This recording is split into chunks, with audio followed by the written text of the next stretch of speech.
Hurricane Isabel, and what a storm it is. This is your tropical update. We're continuing to keep an eye on Isabel as it moves toward the west at 10 miles an hour. Its estimated central pressure at 936 millibars, and look at those winds. 145-mile-an-hour winds in the center, though we are seeing some higher gusts. 650 miles east-northeast of the Leeward Islands is where it's located right now, and on this track it would take it north of the islands.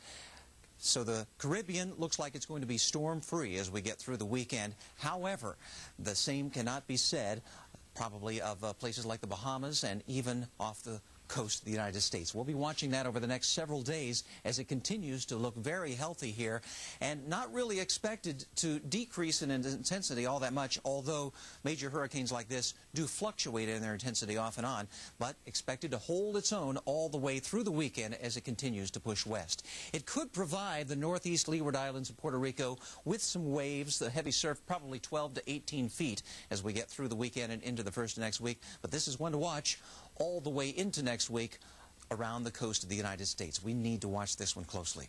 Elsewhere,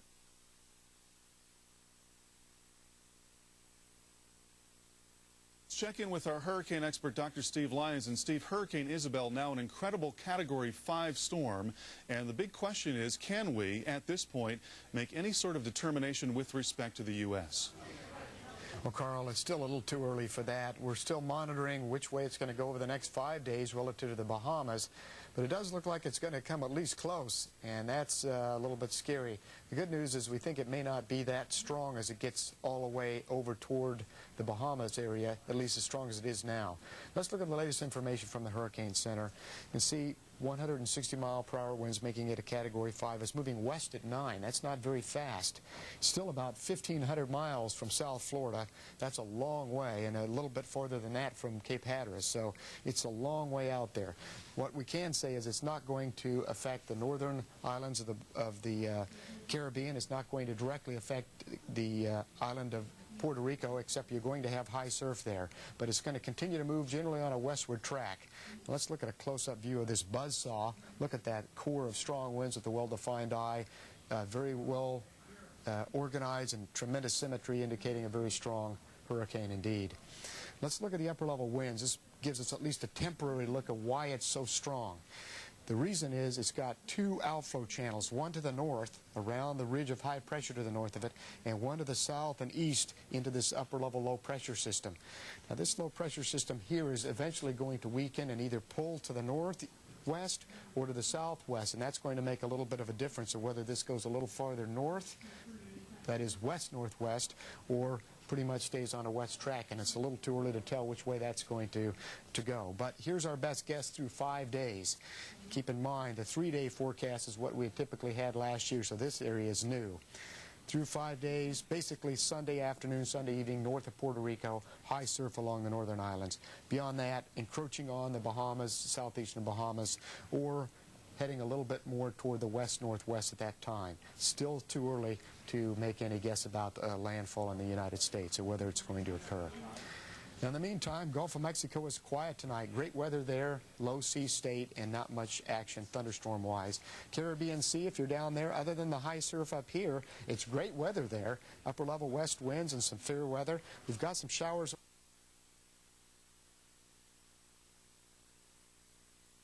Update, and all eyes are on Hurricane Isabel, which is still a major hurricane in the Atlantic. As we take a look at the broad picture of the Atlantic, easily you can see Isabel spinning there to the northeast of Puerto Rico. Other than Isabel, it is the only game in town. Everything else is quiet across the Atlantic, the Caribbean, and also in the Gulf of Mexico. Latest coordinates here on Hurricane Isabel are 22.2 north, 61.5 west, in case you're plotting along with us, or 405 miles northeast of San Juan, Puerto Rico. The winds packing a punch at 150 miles an hour. Strong Category 4 hurricane. Now, it was previously a Category 5. This morning, it did downgrade a little bit, but there's the potential for it to re-strengthen here in the next 24 hours or so. Moving to the west at 10 miles an hour, and the pressure is at 27.61 inches or 935 millibars. Hurricane hunters are expected to go back into the storm system system here for later on this afternoon. Look at how well defined that eye is. We've already gone through one eye earlier today. We saw Isabel complete an eye wall replacement, and the actual diameter here of the eye is about 35 nautical miles. To the south here you can see Puerto Rico at the bottom of your screen, and the Dominican Republic, and also Haiti. In parts of Puerto Rico, though, we do have coastal flood watches that are in effect. The swells from Isabel are expected to reach as high as 20 feet on the northwest and the northeast sides of the country.